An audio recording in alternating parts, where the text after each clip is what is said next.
Good morning, my students of class 12 history. So, in my last class, we have discussed about the Mughals and gave the introduction that how and this empire became one of the most important and big empire of India during the medieval period. And we have also discussed about what were the sources used for this particular period, and we have also seen that the sources were the chronicles, the books, the orders, and all these, right? Except from that, or starting from that, we should start that how these chronicles were produced, how these chronicles were written. So to do that, first of all, we have to understand that in which language these chronicles, in which language these orders were written. So the Mughal court chronicles, generally the Mughal court chronicles were written in Persian. The Persian was the language which was the court language in the early Mughal period, and in that language only the writings of the chronicles, the orders, the books, everything was written. Under the sultans of Delhi, this language became popular, and writing on this language started under them. Okay, as the Mughals were Chagatai Turks by origin, Turkish was their mother tongue. So Turkish was their mother tongue, but in India the most popular language was Persian. They were not Persian and they didn't know Persian language. The first Mughal ruler, who was Babur, he wrote poetry and his own memories, his own book in Turkish language. Babur wrote his first memoir or first book known as Babur Nama in Persian. Later on it was translated by, this translation work was commissioned by Akbar in Persian. But Akbar, when he came to rule in India, he said that as the people of India, they are habituated, they are having an ease with the Persian language. That's why the official language, that's why the chronicles should be written in Persian. And he changed his mother tongue from Turkish to Persian. He started talking in Persian, he started learning Persian, and everything started in Persian in India during the rule of Akbar. Okay? Persian was elevated to a language of empire, conferring power and prestige on those who had a command over it. Definitely, like for an example, like in a country where if suddenly Bangla became the national language, if suddenly in India Bangla became the national language, so being a Bengali, my position will be very high. Everyone will try to come to me, try to learn Bengali from me. I will get appointment in every government sector, or the Bengalis rather on, they will get the appointment everywhere, so they will get a government job everywhere, because Bengali became the language of office in India. So same thing happened with Persian, that as Persian became the official language, it became popular. Okay, fine.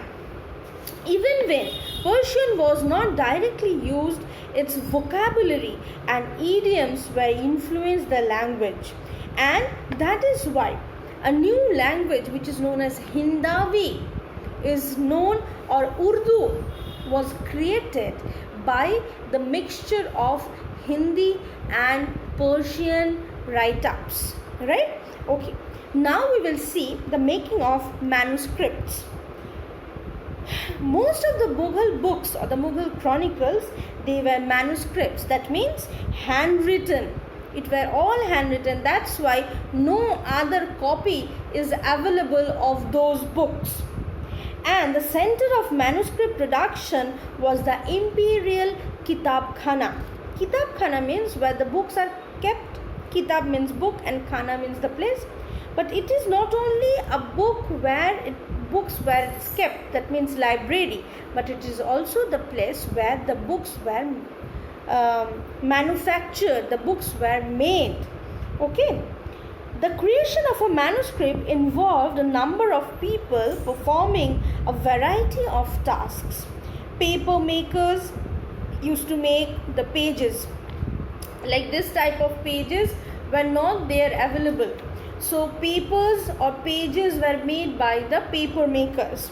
After the paper makers were done, whatever the text is there, it is given to the people who will write it down, who have a beautiful handwriting, and with that beautiful handwriting they used to copy the text. After the text were copied, then gilders came. Gilders, they used gold and silver metal by melting them to highlight some portions and to make some different calligraphy within the lines, and like which is shown in these portions. These are the writings you can see, and between the writings there are paintings. So these were done by the gilders. So when the gilders were done, the writings were given to the written pages were given to the painters. They used to paint whatever was written in the page. The next page they used to paint. That means if a book is like this, in this page the picture will be there, and in this page there will be the write-ups. So here whatever is written, whatever the descriptions is there, they used to write it down. So in this image also you can see that the production of a manuscript is going on. So because one of the very main reason was that Akbar, who started to order this kind of chronicles and all, he was completely illiterate. As he was completely illiterate, he could not read whatever is written. So that's why he made a trick that he gave those written parts to the painters and told them that whatever is written in this page, you have to paint it. So from watching the painting, he could see that whether the writing is correct or not. If it is not correct, then he used to tell that change it, the whole page, and the painting is again changed. If it is right, then Akbar used to give a sanction. That is why images or paintings in Mughal books and chronicles are very important, and that is why. So the books cannot be bigger than this. As the books cannot be bigger than this, and in this page whatever it's written, you have to paint it, everything here. That is why the painters used to paint in a very minute form, very small characters, very detailed paintings. So that is how a new painting culture started to come up, that is known as miniature paintings.